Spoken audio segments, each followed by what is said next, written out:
Bismillahirrahmanirrahim. Assalamualaikum warahmatullahi wabarakatuh. Waalaikumsalam warahmatullahi wabarakatuh.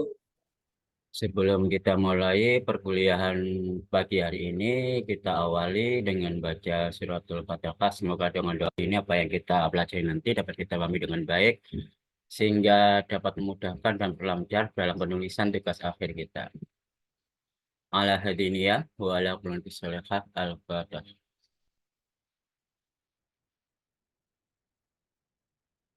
Iya.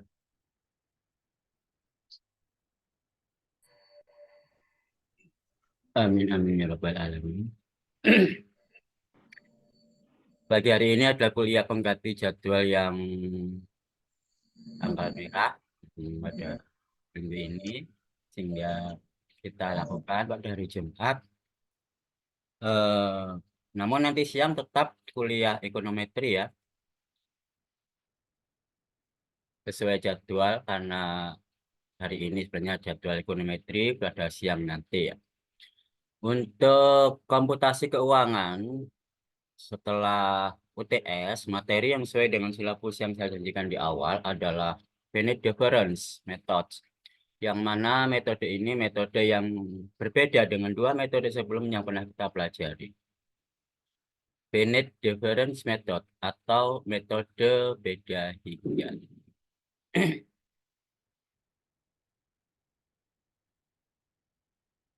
Kita akan pelajari secara analisis kalkulus, yaitu kalkulus 1 dan berkembang ke PDP. PDP itu persamaan diferensial, dan juga Anda sudah pelajari di analisis numerik metode beda hingga. Jadi sesuai pas metode ini yang kita pelajari sedang hangat yang Anda pelajari juga di kuliah yang lain, yaitu analisis numerik. Jadi berbarengan.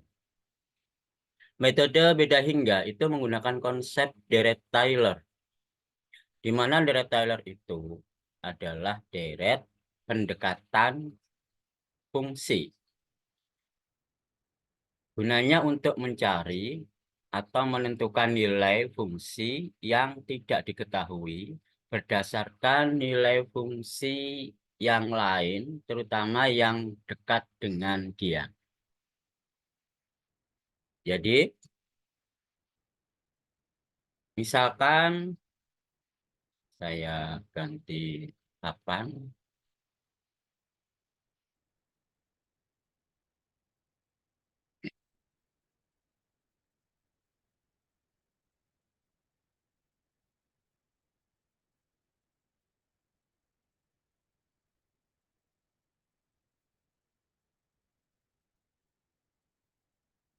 ada sebuah fungsi, katakan fungsi apapun ya,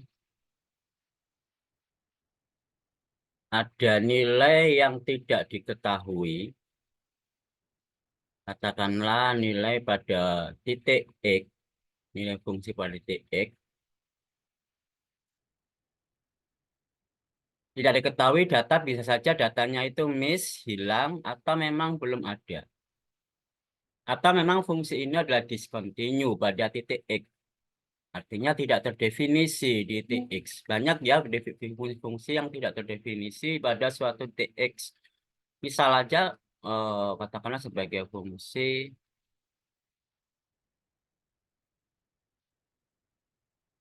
yang sederhana aja, polinomial.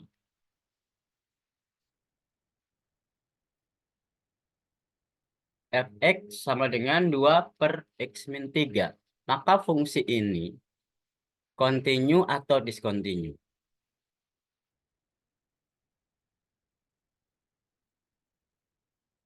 Continue, Pak. Continue. Kenapa? Karena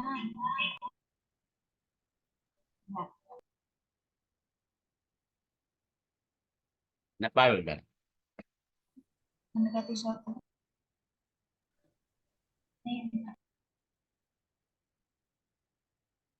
Gimana Lutfi? Tidak, Pak. Tidak, berubah.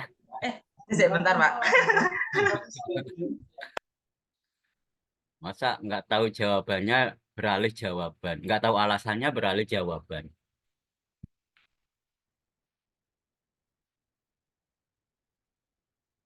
Yang lain, Anda tahu kan definisi continue atau discontinue?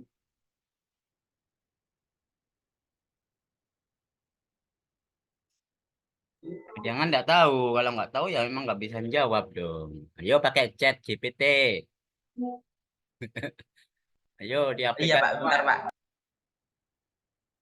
Yang lain pakai HP chat GPT. Biar cepat.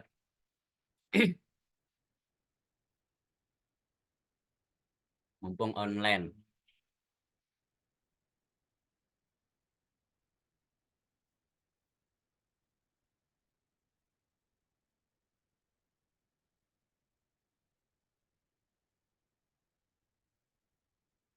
Oh, baru 3 menit sudah lag ini.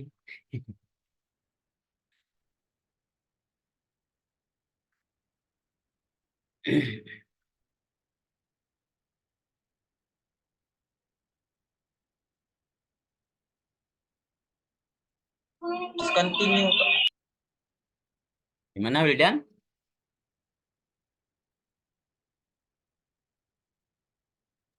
Discontinue, Pak. Kenapa discontinue? Karena itu kan ini kan Pak, ini sampai panjang ini kan Pak ya. Terus itu di tengah-tengah ada yang bolong satu. Ya, bukan. Ini gambar fungsi ini bukan ini ya. Ini contoh aja fungsinya. Gambarnya bukan. Oh, oh Oh, fungsi itu. Oh iya maaf Pak. Itu saya tanyakan discontinue Pak. ini fungsi ini. Fungsi ininya kan kita nggak tahu. Oh iya, maaf Pak, maaf.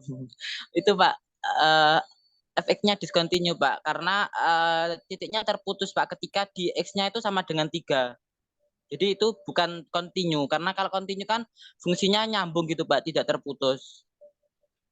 Itu. Jadi jawabannya discontinue karena Karena itu apa fungsi tersebut garisnya tuh ada yang terputus. Ketika di X sama dengan 3. Jadi uh, discontinue. kalau gambarnya nggak tahu, nggak bisa gambar.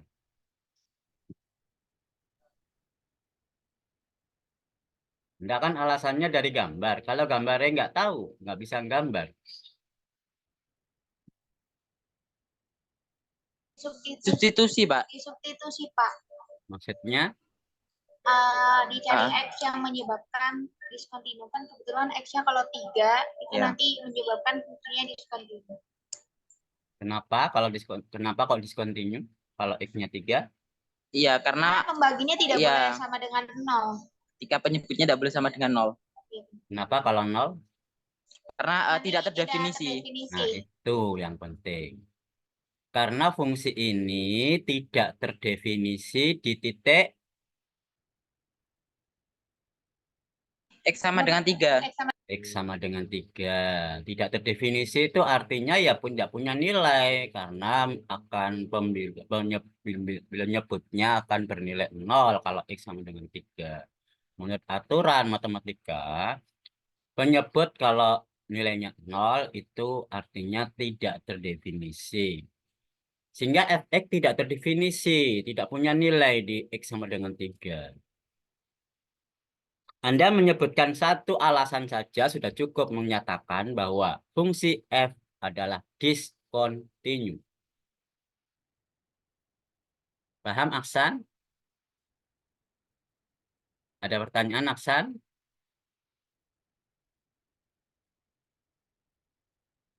Aksan? Paham, Pak.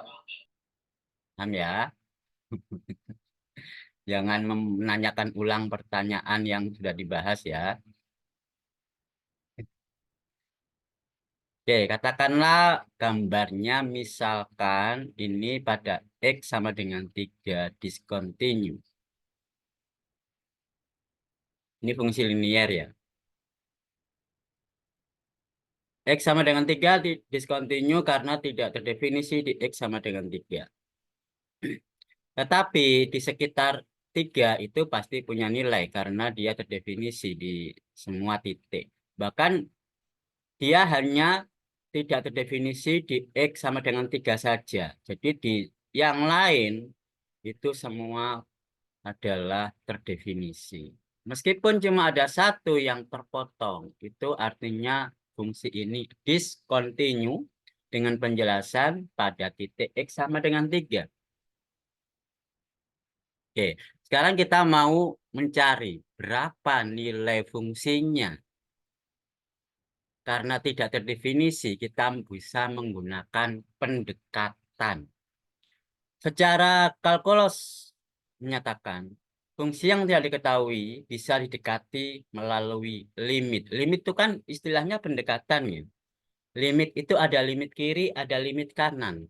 Masih ingat kalkulus 1?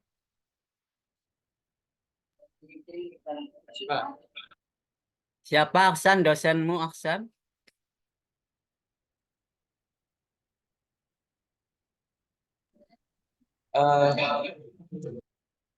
Balik. Dosennya jangan dilupakan. Pak Dedi, Pak. Pak Dedi ya, dosen masih muda ya, masih baru ya. Biasanya dosen-dosen baru itu diberi kalkulus. Oke, ada limit kiri, ada limit kanan. Limit kiri itu mendekatinya dari kiri, limit kanan itu mendekati dari kanan. Itu beda.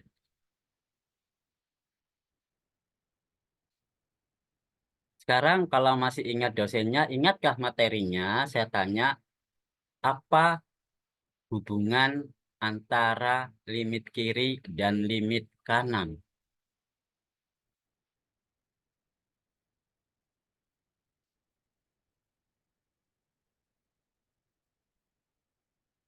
Ada yang ingat? Dulu pernah diajarkan atau bagaimana? Dulu kan kalkulus 1 masih imut-imut ya. Masih imut-imut, masih sregep. Tentu ingat Iya, Pak. apa, Wildan? Iya, kalau memiliki limit kiri dan limit kanan itu pasti limitnya itu ada gitu, Pak. Hasil limit. Pasti limitnya ada. Ya kalau memiliki limit kiri, memiliki limit kanan, pasti limitnya ada ya otomatis. Kalau sampean dinyatakan sampean punya ibu, punya bapak, pasti punya orang tua, itu pastilah ibunya kan orang tua, bapaknya juga orang tuanya. Sampean punya ibu, sampean punya bapak, pasti sampean punya orang tua itu jelas, gak perlu dipertanyakan. Saya punya buku, saya punya pulpen, pasti sampean punya buku dan pulpen, ya, pasti yang sudah diberitahu sebelumnya. Itu pengambilan kesimpulan yang salah. Pernyataan yang diketahui kok dipakai kesimpulan, itu salah. Pernyataan diketahui udah jelas, statement pertama, statement keduanya juga udah jelas. Kok itu yang dipakai kesimpulan yang nggak boleh? Gunakan statement yang diketahui untuk membuat kesimpulan. Nah, kesimpulan itu pernyataan yang baru, yang tidak sama dengan statementnya. Dia punya limit kiri, dia punya limit kanan, statement keduanya itu. Terus kesimpulannya pasti dia punya limit. Ya otomatis, limit itu kan udah diketahui di statement pertama, statement kedua. Iya kan? Ayo logikanya dipakai. Gimana? Yang lain? Salma, Alfi?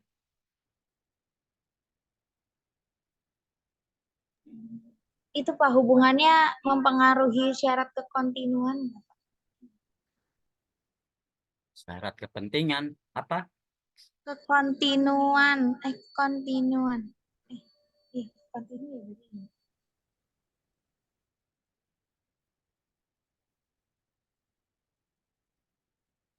Hah?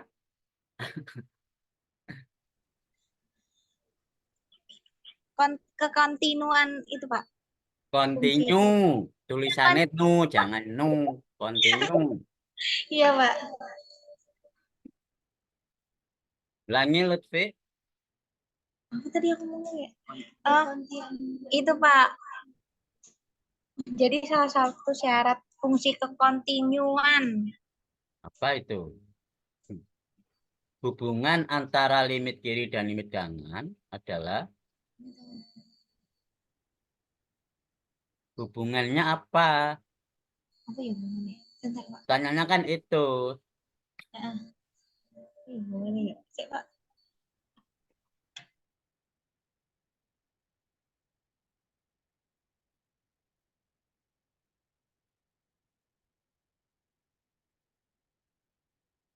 Yang lain barangkali.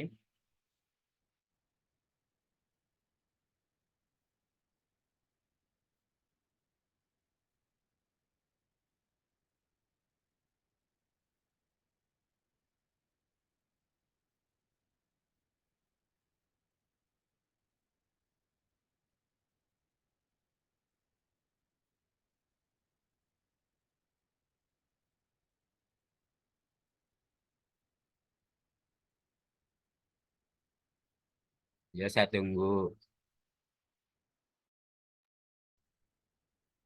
Itu Pak, apa ini? Kalau limit kiri sama limit kanannya sama, itu menunjukkan sebuah fungsi kontinu.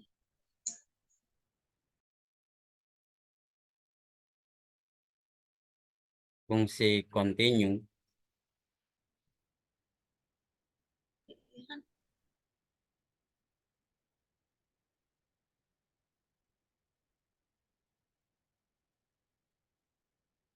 Limit kiri sama dengan limit kanan akan menghasilkan fungsi kontinu.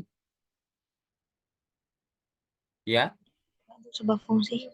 Iya Pak. bisa dijelaskan lebih lanjut.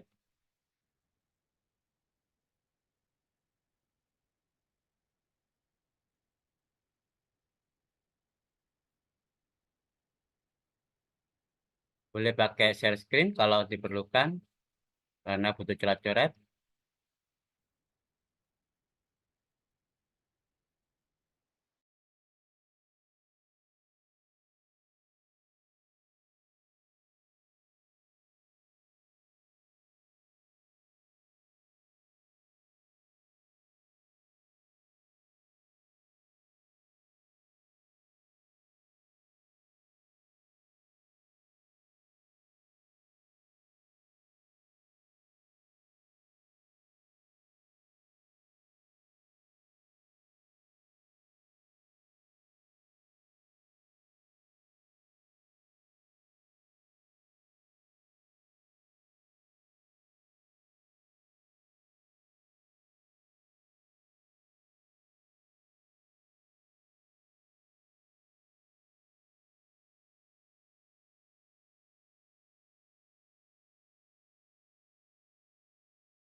Bisa Lutfi jelasin pakai whiteboard.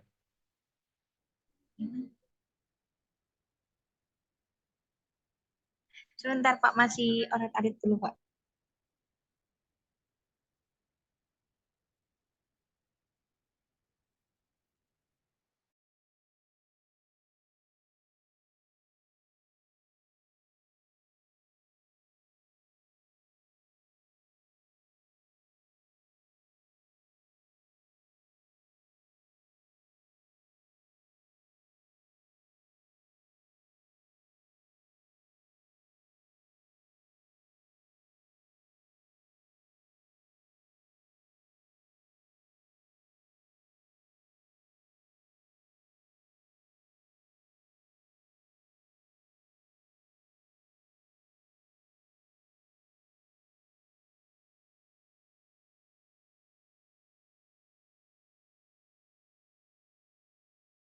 Izin share screen ya Pak.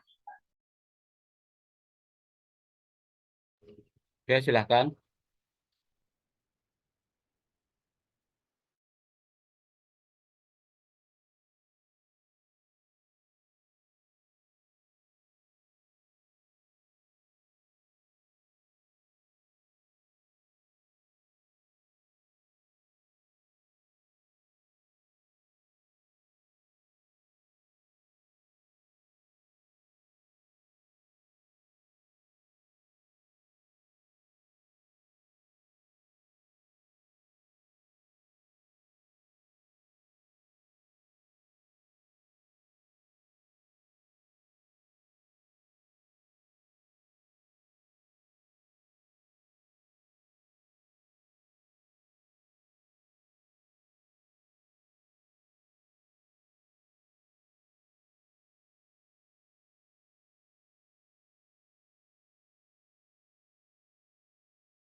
Ini Pak, kalau misalnya ini kan C itu kayak kontinuan. Nah, ini limit. Ya, Nilai. ini nilai C. Terus yang ke kiri sini itu limit kiri. Ya, limit ke arah kiri, terus ini limit kanan. Nah, kalau misal limit kiri sama limit kanannya sama, terus nanti ada hubungan fungsi kontinunya gitu Pak. Limit X. Limit X ya. Limit kirinya yang mana? Yang ini Pak. Nilai limit kirinya mana? Limit X. Iya. Iya, limit bilang limit X. Dipakai gambar aja nilai limit kirinya yang mana? Nilai limit yang kanan mana? Yang ini nggak sih? Maaf. Yang di sini Pak. Yang mana? Aduh. Ke sini Pak. Nilai itu cuma satu loh ya. Limit boleh mendekati banyak, tapi akhirnya kan pada titik limitnya itu nilainya satu. Manakah itu? Oh, di garis yang garis ini limitnya kan satu.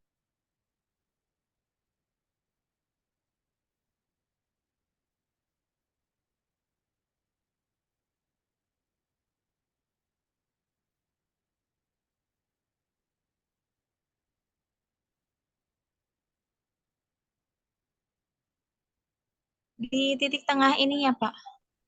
Beri tanda merah biar jelas, nggak hitam merah. Ini ya Iya, kalian. color. Terus merah. Terus ini.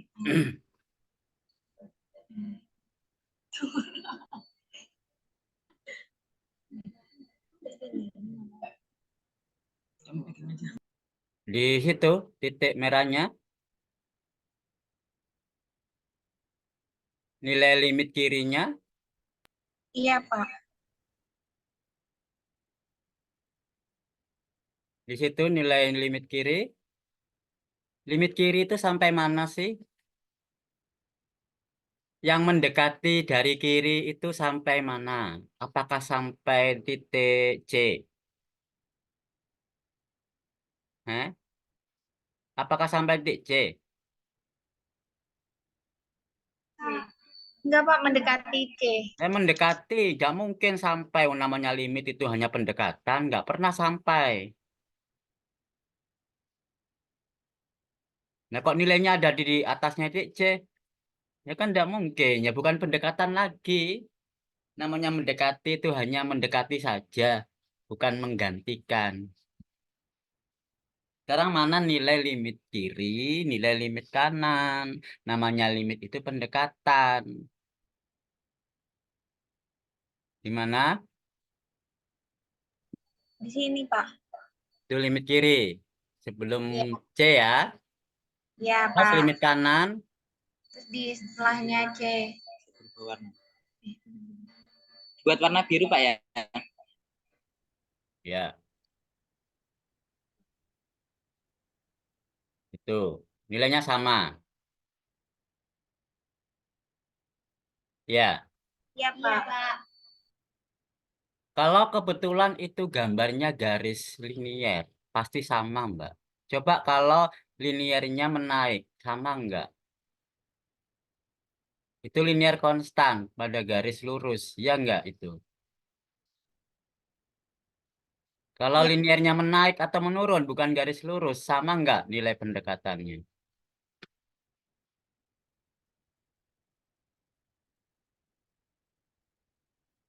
Jadi garisnya menaik gini, Mbak. Kalau lurus gini ya sama aja kiri kanan.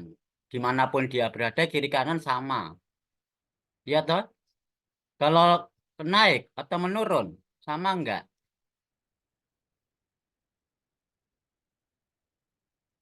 Gambar sampean kan pas di sini C-nya ini pada garis linier. Sehingga sama kanan kirinya nilainya. Kalau menaik, emang sama.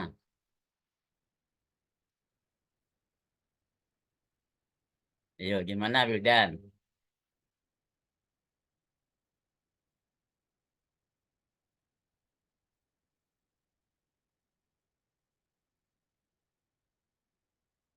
Ayo.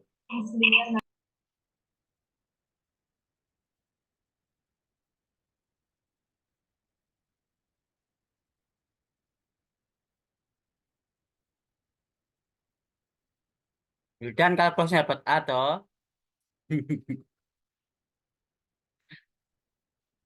Iya, Pak. Wah, nah, A-nya kok segini saja. Itu Pak, lebih ke mendekati Pak nilainya. Mendekati menuju ke titik titik apa tadi? Kan misalnya di sini Pak ya. Eh, kan di sini Pak ya, misal. Kemudian di sini potongnya apa? Misal di sini titik kontinunya. Hah? Kemudian Limit.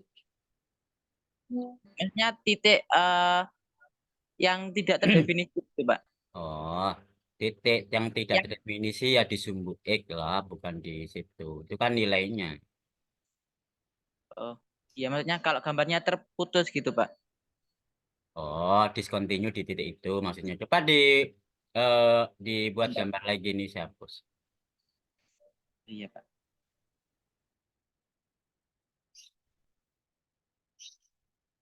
Oke, silakan.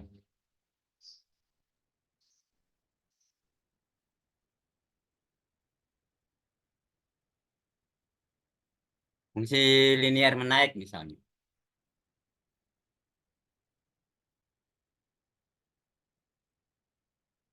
Discontinue di titik C. Anda mengatakan limit kiri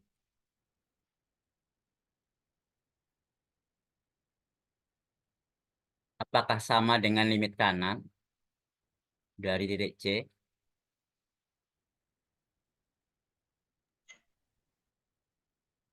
Eh itu sih Pak, tidak sama tapi lebih ke mendekati Pak. Jadi yang dari limit kiri ini kan titiknya di sini Pak, sebentar. Titiknya di sini. Yang mana ini titik tersebut mendekati pada nilai C-nya Pak. Ya, dalam Titik C-nya. matematika mendekati matematikal ya, bukan statistik ya. Ingat kuliah matematika, bukan statistik. Mendekati itu dikatakan sama apa tidak? 0,1 dengan 0,2 atau bahkan 1,1. Itu sama apa tidak? Tidak Pak. Lah, kalau tidak kan ya emang nggak sama.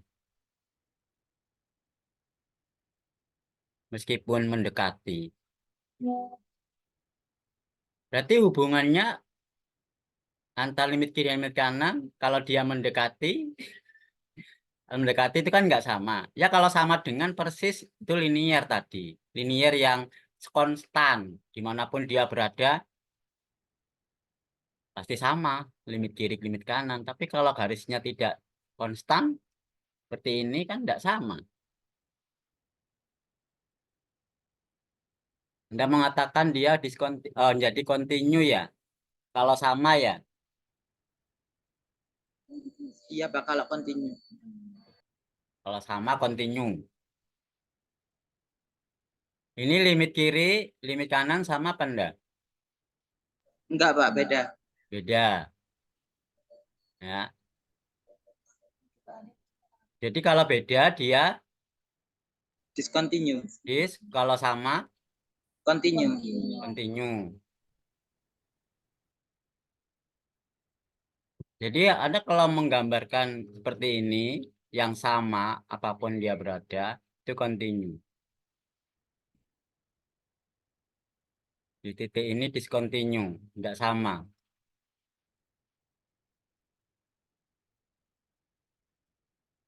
Jadi kalau sama persis ya sama nilainya maka dia continue.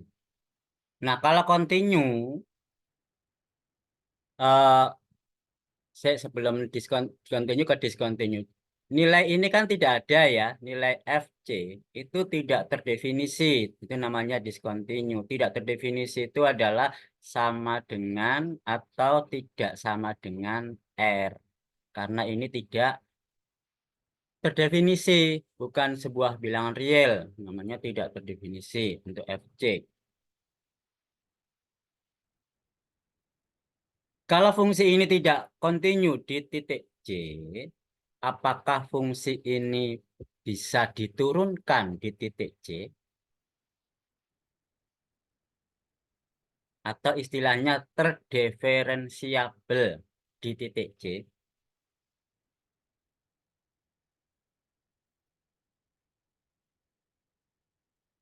Nilai fungsinya tidak ada di titik C.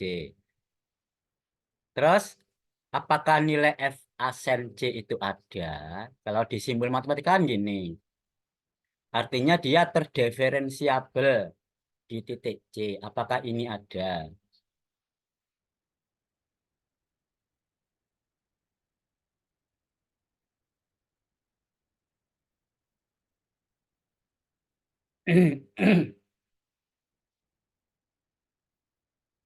Mana jawabannya? Alfi, kok nggak ngomong ya?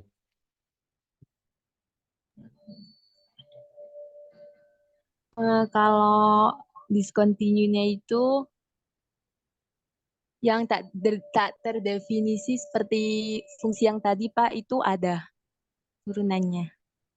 Turunan di titik C ada. Iya. Jadi fungsinya adalah Tadi apa? 2 per X min 3. ya. Turunannya apa?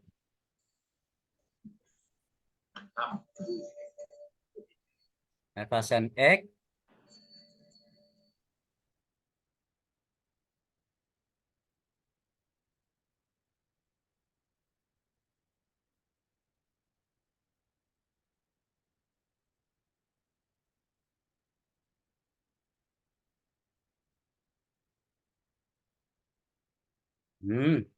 turunannya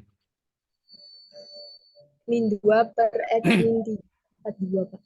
min 2 per X min 3 pangkat 2. X min 3 pangkat 2. Iya. Begini? Ya. Iya, Pak. Iya, Pak. Apakah F asen 3 itu sama? Oh, tadi kok digeser ya? Oh, sama. Ada. Apakah Iya. F asen 3 itu ada?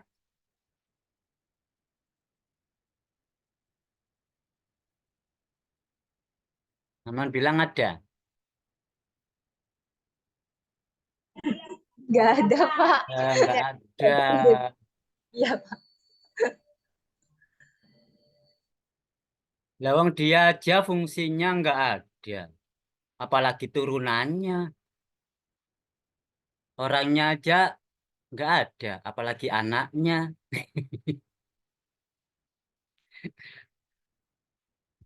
Ya enggak? Ini orangnya enggak ada. Masa diturunkan? Dia punya anak enggak ada. Dia ada dulu, baru dia bisa punya anak. Ya enggak? Artinya turunannya tidak ada di sini. Tidak terdiferensiabel di titik C. Ya.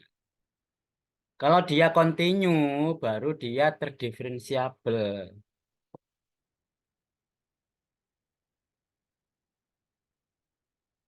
Paham ya? Ada yang ditanyakan? Paham, Pak. Nah, jadi kalau limit kiri itu sama dengan limit kanan, itu dia kontinu. Kalau kontinu, pasti bisa diturunkan. Pasti ini ada kalau kontinu, ya gak? Kalau diskontinu kan nggak bisa. Artinya, kalau limit kiri, limit minus ya, X-nya itu didekati dari sebelah kiri, yang kanan didekati dari sebelah kanan plus, itu nilainya sama, itu artinya apa? Misalkan nilainya apa ya? A. Artinya apa? Kalau sama kan sebuah nilai. Ingat, saya tadi membantah Mas Wildan mendekati. Mendekati itu nggak sama, bukan sebuah nilai.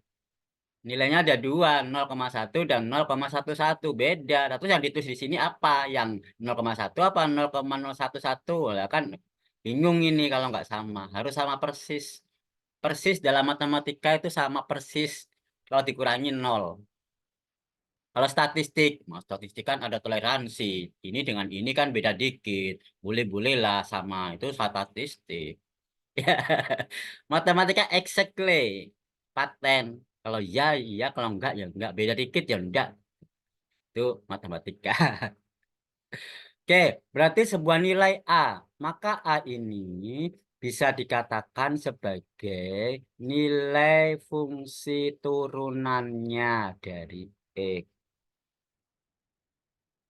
Ini misalkan C ya di sini ya. Ini C, ini C. Maka ini nilai turunannya dari X pada X sama dengan C. Langsung C gini aja. Apakah ini perlu pernah dijelaskan oleh Pak Dedi? Atau mungkin dosen lain yang di kelas lain? Udah berapa tahun yang lalu? 3 tahun yang lalu kah? Pak. Iya, Pak. Ya, 3 tahun lalu kan? Apakah pernah dijelaskan? Pernah, Pak. Tapi Pernah ya, tapi sekarang udah lupa ya. Aduh, lah kok bisa lupa. 3 tahun lalu loh. Bandingkan saya kuliah S1 itu berapa tahun yang lalu coba. Lamaan saya, masa saya masih ingat sama udah lupa. Atau emang dulu ini nggak paham sehingga lupa. Lumrah kalau nggak paham itu lupa. Kalau dulu paham, sekarang lupa, itu bisa jadi. Ya, kalau dulu nggak paham, sekarang lupa, ya jelas. Namanya aja nggak paham. Apapun yang nggak paham, itu pasti nggak bisa menjelaskan. Yang dulu paham aja sekarang mungkin bisa jadi lupa. Wildan, Lutfia, sepertinya itu lupa itu.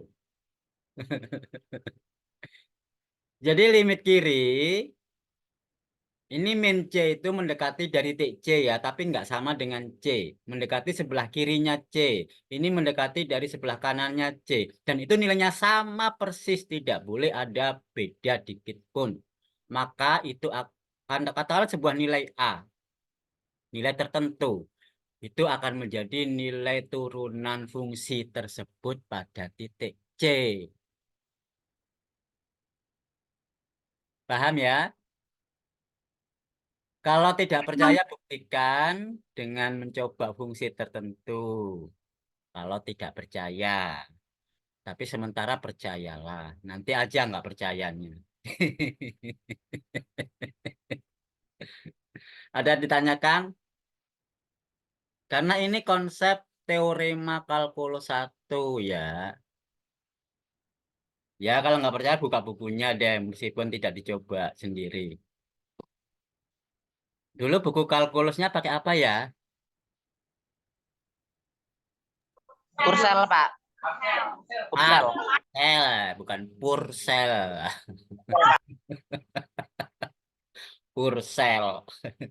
Parcel. Ah, itu buku buku apa kitabnya kalkulus itu Parcel. Cukup? Ya. Kalau cukup, saya lanjutkan kembali ke yang tadi. Itu udah 1/2 jam lebih.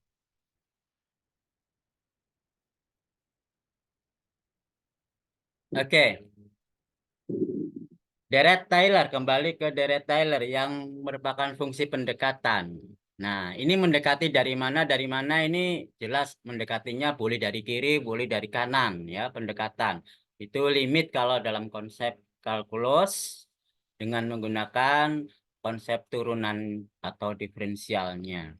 Nah, deret Taylor juga begitu, adalah fungsi pendekatan pada fungsi X yang belum diketahui menggunakan fungsi di dekatnya, katakanlah fungsi X0. Fx itu tidak ada nilainya, tetapi ini tidak ada nilainya, masih belum tahu. Tapi Fx 0 itu ada, jelas harus ada.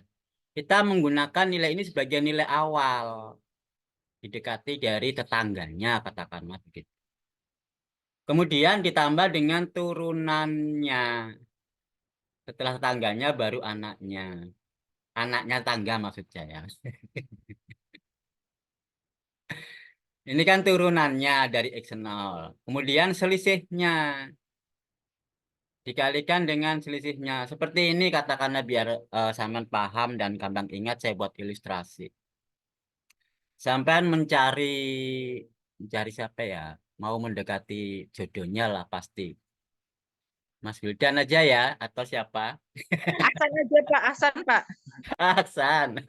Oke, Aksan mau mencari jodoh. Mau mencari jodoh. Dia keliling-keliling kampung. Keliling kampung. Keliling kota atau mana lah. Nah, terus nggak tahu, dia penasaran kan, nggak tahu orangnya tapi lihat cuma di Facebook. Oh. Ketahuan sebuah kampung, alamatnya ini, kemudian dicantak. Nggak mungkin dia langsung pada orangnya, pasti tanya-tanya tetangganya. Tanya tetangganya yang sudah ada. Kebetulan tetangganya kenalan gampang, udah. Cari informasi siapa dia, bagaimana dia, supaya bagaimana pendekatannya itu tidak langsung pada orang yang bersangkutan. Kalau orang yang bersangkutan pendekatannya langsung kan mungkin masih malu-malu kucing, ya kan? Iya Pak, Aksan jodohnya udah di depan mata. Cuman matanya siapa yo? Jodohnya udah di depan mata tapi mata orang tuanya. Berarti dijodohkan. Oke. Jadi ini misalkan tetangganya, kemudian cari informasi selain tetangganya juga kepada anak tetangganya. Jadi dia kan punya anak ya, keluarga kan punya anaknya. Dikalikan dengan jaraknya. Dia itu tetangga jauh apa tetangga dekat dengan dia yang didekati, ya kan? Jarak ini akan mempengaruhi. Kamu bertanya itu tetangganya 1 kilo apa 1 meter? Informasinya saya kira lebih akurat tetangga dekat apa tetangga jauh. Kata Aksan 1 senti Pak. 1 senti, bukan tetangga lagi. Emang Pak, emang banget. Itu sudah yang bersangkutan itu. Jadi jarak ini adalah namanya selisih ini sama dikatakan tetangganya. Yang sama tanyakan tetangganya, ini yang sampean dekati, si dianya itu. Jaraknya bagaimana? Kalau tetangga jauh ya informasinya masih sanksi. Tetangga dekat loh, ini tetangga dekat cuma 1 rumah, di depannya, di belakangnya, sampingnya. Berarti lebih terpercaya daripada tetangga jauh, ya kan? Lebih terpercaya. Begitu seterusnya sampai ke belakang dengan menggunakan konsep Deret Taylor ini. Itu Deret Taylor. Jadi semakin dekat yang mendekati, informasinya akan semakin cepat, lebih akurat daripada jauh, semakin jauh. Artinya kita mendekati nilai C tadi melalui tetangga dekatnya. Katakanlah di sini X0. Itu lebih akurat daripada Anda mendekati yang lebih jauh yang di sini. Ini kan lebih dekat. Itu akan lebih cepat, akurat, lebih cepat ditemukan nilainya daripada Anda mencarinya jauh. Ya meskipun sama-sama ketemu, tapi kan lama kalau jauh, ya kan? Maka cari informasinya yang paling dekat. Kalau Anda mencari informasi melalui saudaranya, barangkali saudaranya kan rumahnya jauh, tapi dia saudara. Tetapi Anda lebih percaya ke tetangganya dekatnya, meskipun dia tidak saudara atau bagaimana. Ya, pasti kita akan lebih percaya pada tetangganya, yang tahu sehari-harinya kan tetangganya, bukan saudaranya. Iya enggak? Meskipun dia saudaranya, tapi rumahnya jauh. Yang tahu sehari-harinya dia kan tetangganya. Maka jarak itu menentukan. Oke, itu mengetahui kalau pendekatan cewek atau cowok barangkali itu tanyakan tetangganya dulu. Karena yang tahu sehari-hari dia bagaimana tiap harinya, bagaimana bangunnya, bagaimana pagi apa siang apa molor. Kan yang tahu tetangganya. Kalau tanya langsung ke orangnya ya nggak mungkin. Nanti dikibuli malah. Oke, kita lanjutkan. Ini nilai-nilai ini disimbolkan menjadi simbol baru karena ini selisih disebut sebagai delta X. Ini selisih kuadrat delta X kuadrat per 2 dan seterusnya selebihnya ini sampai hingga katakanlah sebuah error ya. Ini namanya kalau cuma ada sampai turunan kedua berarti dia orde 2. Kalau ditanya sampai turunan ketiga, orde 3 dan seterusnya. Saya pakai orde ini sampai orde 1 aja ya. Jadi turunan pertama saja. Ini fungsi error. Kemudian kita pindah-pindah kiri. Yang ini tetap, yang ini pindah ke kiri. Jadi yang kanan cuma turunannya saja. Plus error. Nah, sekarang ini dipindah ke sebelah kiri. Jadi di bawah. Tinggal turunannya. Jadi turunannya bisa dicari melalui ini. Nah, ketemu rumusnya yang bawah ini. Ini kan simbol F asen sama dengan df per dx. Ya, ini fungsi yang bawah delta. Jadi df per dx atau sama dengan turunan dari x0, turunan dari f pada titik x0 itu bisa dicari. Sampai satu slide ini ada yang tanyakan?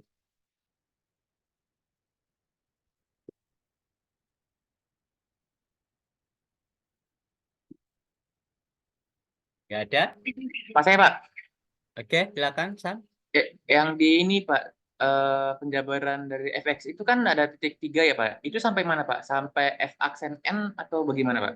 Sampai tak hingga. Nggak ada keterbatasan. Sampai turunan ke-7, turunan ke-17. Itu nggak ada batas. Maka nggak mungkin kita tanya itu sampai turunan ke-7 ya. Yang ada di situ sampai turunan kedua ya udah batasnya sampai turunan kedua. Ya udah kita batasi sampai turunan kedua plus ada errornya. Errornya adalah fungsi error. Jadi yang kita potong errornya ini kita pakai hanya di sini sampai turunan pertama, sisanya error. Namanya pendekatan. Jadi ini kan simbolnya bukan sama dengan lagi. Ini errornya kita hilangkan. Ya toh? Dari sama dengan menjadi sama dengan yang enggak lurus. Bengkok. Ini pendekatan. Ada lagi pertanyaan?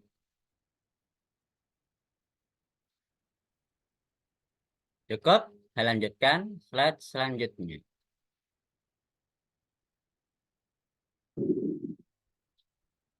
Wow. Mulai ke ilustrasi gambar. Istilahnya forward difference atau beda maju. Forward maju. Difference itu kan beda. Saya tanya dulu, jangan-jangan enggak paham. Beda antara different dan turunan.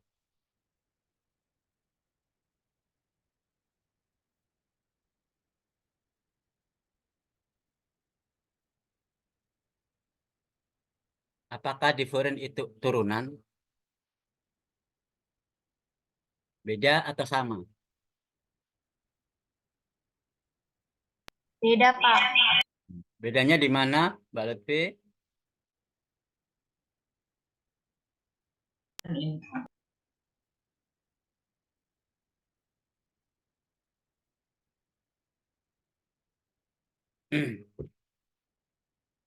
Mana?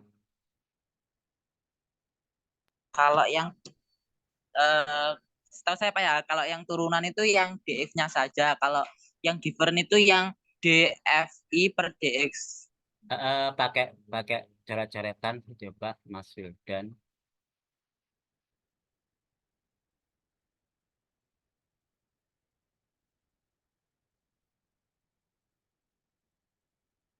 Izin share screen Pak ya. Apa bedanya different sama apa tadi?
Ayo.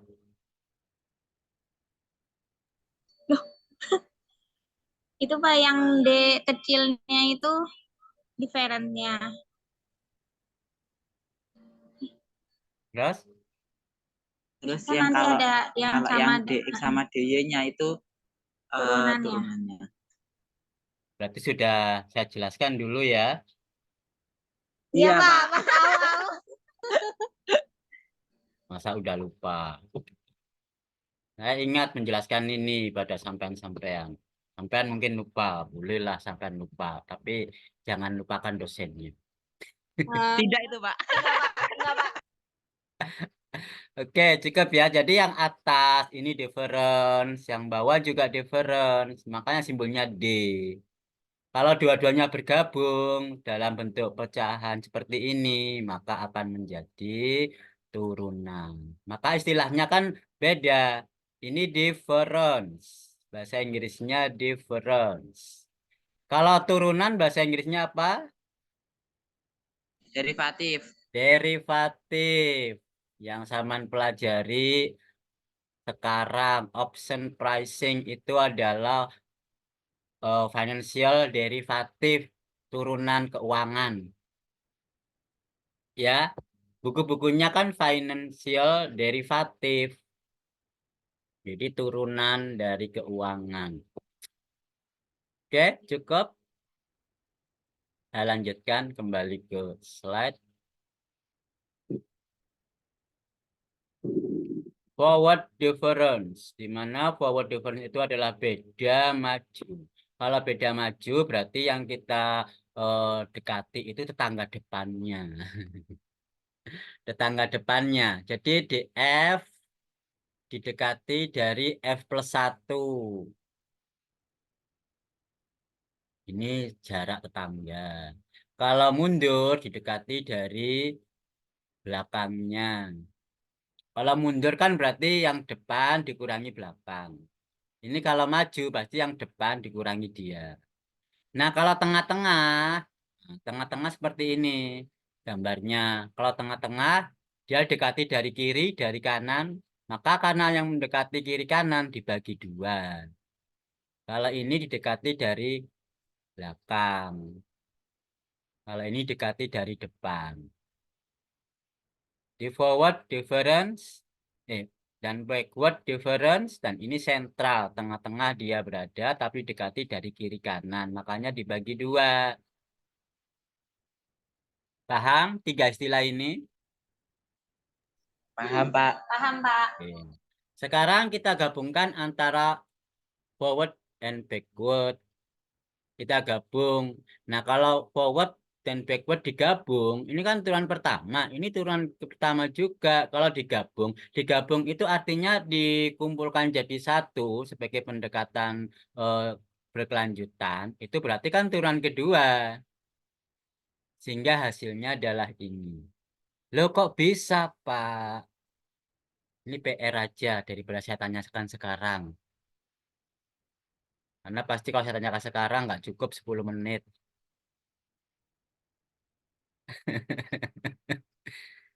Jadi integrating forward and backward. Ini dilanjutkan dengan ini. Setelah maju, ketemu turunan pertama. Kemudian mundur, ketemu turunan kedua. Hasilnya ini. Kok bisa PR? Saya nggak tanya ini. Ini saya tanyakan minggu depan PR. Saya lanjutkan ya, karena ini PR. Nanti kalau saya tanyakan nggak cukup waktunya. Ini baru 2 slide.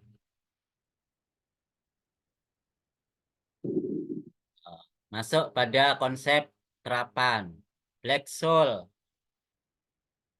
Black Soul Scheme using FTCS. Apa sih kepanjangannya?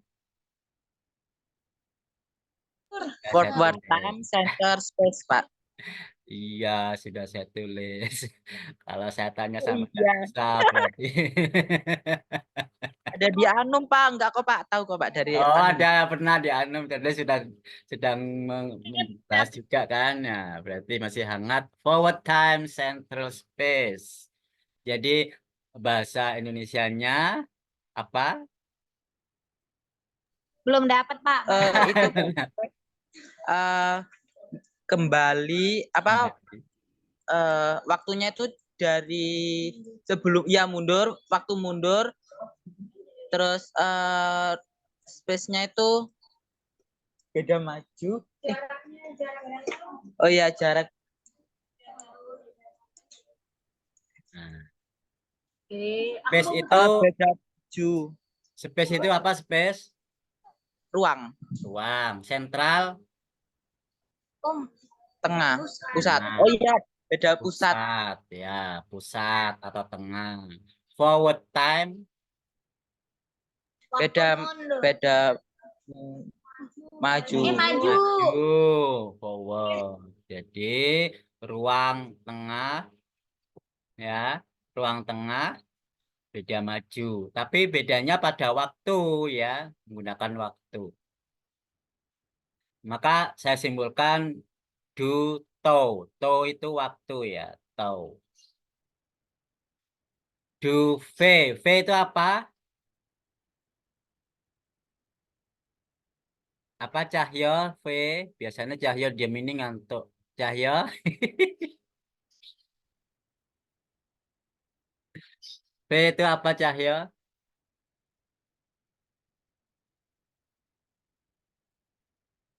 Oh, kan ngantuk.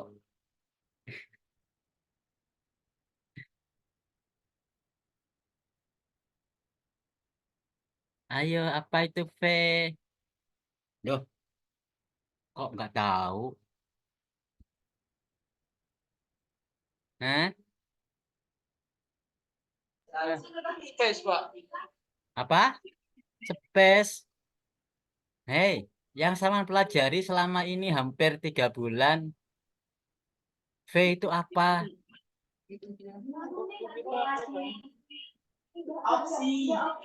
Opsi, Pak. Mana sih Cahyo dari tadi nggak connect? Sama selama ini belajar V itu apa kok nggak paham? Ini opsi. Kalau S itu apa?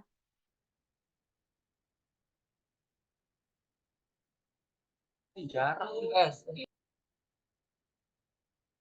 Hah? Cahyo? Salah, Pak. Harga saham. Nah, jangan dilupakan ya. Dosennya, dosennya masih ada, belum selesai kuliahnya udah lupa. Kita sekarang kan kuliah komputasi keuangan toh. Masih ingat toh V itu apa, S itu apa, jangan dilupakan. Jadi Duve per Duto ini harga opsi. Harga opsi berubah terhadap waktu. Itu bisa maju, ini menggunakan I+1 maju. Ya. Ini VJ I+1 min VJ I. Jadi bedanya beda waktunya saja. Kalau harga DUV per DUS ini perubahan harga opsi terhadap harga saham. Kalau ini terhadap waktu. Perubahan harga opsi DUV itu kan difference, beda. Beda itu selisih. Selisih itu bisa dikatakan perubahan harga opsi terhadap perubahan harga saham. Jadi di sini opsinya dia tetap, tetapi yang atas ini yang beda, J+1 ini J-1. Ya. Loh kok bisa? Ini ya, kita itu kan punya dimensi waktu dan harga saham. Ini harga saham. Ya toh? Kalau kita bicara harga opsi Eropa, oke lah. Berarti harga opsinya pasti cuma ada di depan sini. Tapi kalau Amerika itu bisa dieksekusi kapanpun toh. Amerika itu harga opsinya bukan hanya pada satu titik, tapi di semua titik ini punya nilai opsi Amerika. Oke. Sekarang perubahan harga opsi. Nah, ini dari sini ke sini perubahan terhadap waktu. Kalau bergerak ke kanan, ini perubahan terhadap waktu. Jadi di sini I+1, J-nya tetap, harga sahamnya, J-nya yang atas tetap. Kalau perubahan terhadap harga sahamnya berubah, maka dia perubahannya ke atas. Misalnya itu harga sahamnya menaik. Atau ke bawah kalau harga sahamnya menurun. Maka indeks yang atas berubah dari JI+1 ke J-1. Jadi di sini menggunakan apa ini? Kalau ini forward, kalau yang DUV pakai apa? Pusat. Pusat. Pusat ya, sentral. Pakai di tengah-tengah. Ya kan? Ini depannya, ini belakangnya. Berarti tengah-tengah, makanya dibagi dua. Yang tadi itu loh. Ya. Terus ini turunan keduanya. Turunan keduanya juga menggunakan apa ini? Ini turunan pertama forward. Ini turunan pertama pusat. Ini turunan kedua menggunakan apa ini? Gabungan. Gabungan. Nah, bagaimana kok bentuknya seperti ini? PR yang kedua. Ya ampun. PR makin banyak. Namanya aja oleh-oleh nggak cukup satu. Jadi turunan pertama maju pusat itu pada slide sebelumnya sudah dijelaskan. Tapi turunan kedua belum dijelaskan. Ini PR. Ini untuk forward time central space. Nah, sekarang kita terapkan ke rumus Black-Scholes. Black-Scholes ini dari rumus Black-Scholes yang sudah Saman pelajari itu bisa diterapkan di mana DUV per DUTO. TO itu waktu ya. Mungkin kalau di buku yang lain pakai T boleh lah. T. DUV per DUTO. Ini TO ya, bukan T. Tapi biasanya di buku lain boleh pakai T. Kenapa sih kok pakai TO ya? Nah, ini ada alasannya loh ya. Kenapa bukan T? Kalau T itu waktu. Waktu, kalau waktu dalam istilah keuangan itu jam, hari, bulan, minggu itu waktu. Tapi ini TO. TO itu Anda bisa mengingat kembali ke konsep epsilon.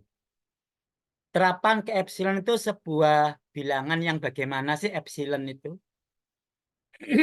Kenapa nggak pakai error aja? Kenapa kok harus epsilon? Padahal ini ya mirip sih. Kenapa nggak pakai T? Kenapa harus pakai tau? Bukan alasan sok keren ya. Sebelum ke T dan tau, alasan pakai error ini. Kenapa pakai epsilon bukan E? Statistik itu pakai.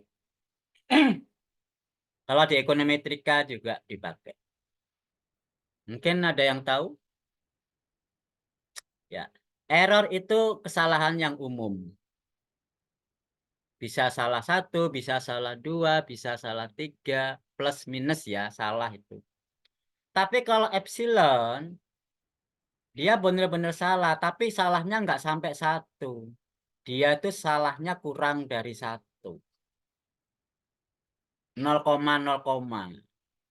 Jadi kesalahannya kecil. Makanya epsilon itu kalau Anda ingat pada kalkulus, itu adalah sebuah bilangan positif yang terkecil. Ya nggak, Wildan? Iya, Pak. Ya. Epsilon ada sebuah bilangan positif yang terkecil. Nah, terkecil itu dipakai simbol error pada statistik. Terkecil dia epsilon. Nah, sekarang antara T dan tau. Ini waktu. Nah, kalau waktu biasanya kita pakai itu hari, minggu, bulan, tahun, semester, atau apapun. Itu waktu. Nah, kalau tau itu sama waktu, tapi waktunya kecil. Anda bisa pelajari di keuangan, harga saham itu berubah setiap apa?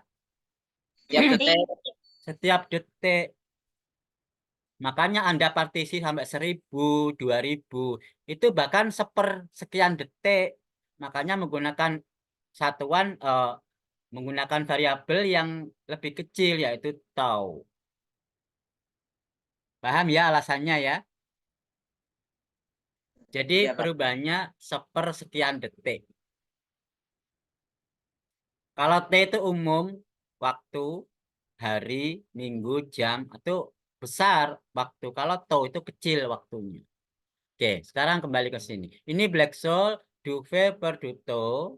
Jadi perubahan harga opsi terhadap waktu ditambah harga saham dikali perubahan yang kedua dari harga opsi terhadap saham ditambah dengan faktor free rate interest R itu akan sama dengan nilai opsinya. Ini Black-Scholes mengatakan begitu. Nah, dengan persamaan diferensial Black-Scholes ini kita terapkan metode beda hingga ini hasilnya yang bawah ini. Lupa kok bisa PR nomor 3.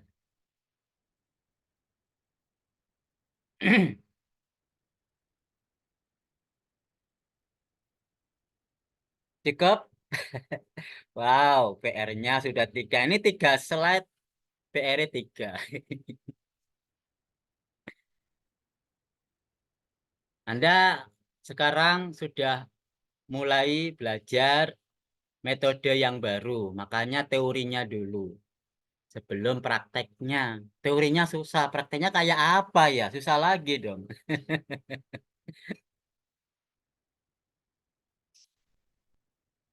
Oke, cukup? Ada yang ditanyakan? Saya, Pak. Ya, silakan Aksan. Kenapa pada saat diterapkan ke rumus Black-Scholes itu dia menggunakan sama dengan tegak lurus, Pak? Kenapa nggak pakai aproksimasi? Oke. Kenapa tidak pakai aproksimasi? Ini, Ya, karena kan di awal dia aproksimasi. oke, ini awalnya aproksimasi. Apa? Sama dengan awalnya. Maksudnya awalnya aproksimasi yang tadi maksudnya. Iya, Pak, yang Itu atasnya ini, Pak. kalau ada errornya ya. Kalau ada error, errornya dihilangkan. Itu jadi aproksimasi. Tetapi ini di sini pendekatan ini didekati dengan ini, ya kan? Ini didiskritisasi dengan ini. Ini didiskritisasi jadi ini. Ini didiskritkan jadi ini. Jadi ini diskrit, ini masing-masing pendekatan ke masing-masing. Jadi semua lengkap. Masing-masing sudah ada pendekatannya. Ya kan?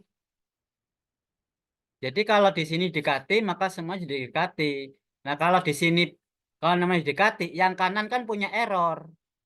Ini juga punya error, ini juga punya error. Kiri dan kanan sama-sama punya error. Nanti errornya itu bisa saling menghilangkan kan? Karena kiri punya error, kanan punya error. Jadi errornya bisa saling menghilangkan. Ada lagi pertanyaan sebelum kita akhiri?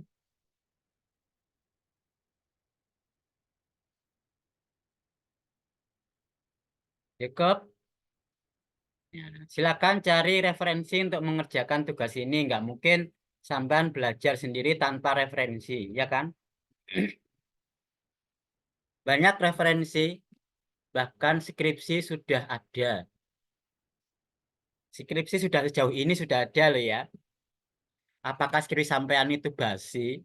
Nanti bisa kita perhatikan, bisa dilihat dari referensi yang Anda peroleh. Kalau skripsi sampean maunya itu ternyata basi, artinya sudah ada yang lebih tinggi, kenapa Anda pakai ini? Apakah proposalnya bisa diterima apa tidak? Itu bisa ditanyakan ke masing-masing. Makanya perkembangan metode itu harus diikuti, terutama secara internal di UIN Malang sudah ada atau belum? Penguji itu bisa bertanya, ini ada metode yang lebih baik, kenapa saya pakai metode yang lebih rendah? Jawabannya gimana nanti? Nanti kalau bisa jawab, nggak bisa alasan, ujian sempronnya gagal. Meskipun pengajuan judul diterima, kalau sempronnya gagal, mengajukan lagi. Oke ya. Oke, habis itu kita akhiri dengan 3 oleh-oleh. Minggu depan hari apa ya? Sesuai jadwal kuliahnya ya. Kan Hari Hari biasa, Pak. nggak libur kan? Nggak tanggal merah toh? Kamis, Pak. Kamis Jumatnya, Pak. Jumatnya, Pak. Iya, Pak memang hari Rabunya kan enggak. Nggih, Pak. Gantian berarti ya. Waduh. Ini kuliahnya bergantian tanggal merah. Sah. Kita akhiri dengan bacaan hamdalah. Semoga bermanfaat. Apa yang kita pelajari nanti dapat kita pahami dengan baik dan dapat juga mengerjakan tugas-tugas yang sudah saya berikan tadi. Kalaupun ini dikerjakan secara berkelompok, oke, tidak ada masalah. Atau bahkan satu kelas juga nggak ada masalah. Tapi yang saya tanyakan nanti masing-masing orang harus siap paham. Tidak perlu dikumpulkan. Enak ya. Yang penting ditanyai bisa menjelaskan. Itu yang penting. Daripada dikumpulkan nggak bisa menjelaskan, percuma. Bapak izin bertanya. Oke, apa? Nanti ekonometri jam berapa nih, Pak? Biasanya jam 1 ya, karena Jumat. Online apa offline, Bapak? Online aja ya. Iya, Pak. Oke. Saya sangat ingin senang sekali online. Kenapa? Sampean tuh bisa memutar ulang rekamannya kalau nggak paham. Saya kira link yang saya berikan itu sampean lihat apa diabaikan sih? Kalau diabaikan percuma saya share. Dilihat, Pak. Dilihat, Bapak. Iya. Kira-kira enak di link seperti itu apa langsung di YouTube? Di YouTube, Pak. YouTube. Oh, nanti. Kalau di YouTube, saya tuh khawatir. Loh, kok diupload di YouTube itu kan melanggar perizinan yang diupload videonya saya padahal tanpa izin. Itu namanya melanggar aturan IT. Apakah sampean bersedia saya upload di YouTube secara free? Itu, Karena di Pak, YouTube itu yang melihat kan semua orang bisa lihat. Itu Pak dibagikan dibagikan untuk yang punya link, Pak. Bisa itu Pak diatur Pak di YouTube. Itu linknya, ya, Iya. link Iya. YouTube-nya. Tapi kalau Iya. padahal YouTube-nya itu kan saya upload di saya itu kan semua orang bisa melihat tanpa perlu Tidak Pak. link. Kalau dibatasi tidak Pak. Ada yang kayak Oh, khusus gitu. Oh, pengen ada punya khususnya. gitu, Pak. Oke. Berarti akan saya khususkan untuk mahasiswa ya. Iya, Pak. Tapi kalau di YouTube Anda bisa melihat tanpa perlu download berarti ya. Tapi ya bolehlah Anda subscribe, like, komen. Sudah saya subscribe Pak. Sudah saya subscribe. Bukan tujuan jadi YouTuber ya. Sebenarnya bukan tujuan jadi YouTuber, cuma memudahkan mahasiswa mengakses. Karena kalau melalui Google Drive itu kan Anda harus link download gitu ya. Kasihan nanti yang nggak punya kuota downloadnya besar atau makan koneksinya kurang. Nah, kalau YouTube langsung dilihat selesai nggak perlu download. Oke, nanti akan saya upload di YouTube. Terima kasih atas pemahamannya, mudah-mudahan bisa dipahami. Sekali lagi, alhamdulillah. Alhamdulillahirabbil alamin. Billahi Amin. taufiq wal hidayah. Sekian. Assalamualaikum warahmatullahi wabarakatuh. Waalaikumsalam warahmatullahi warahmatullahi wabarakatuh.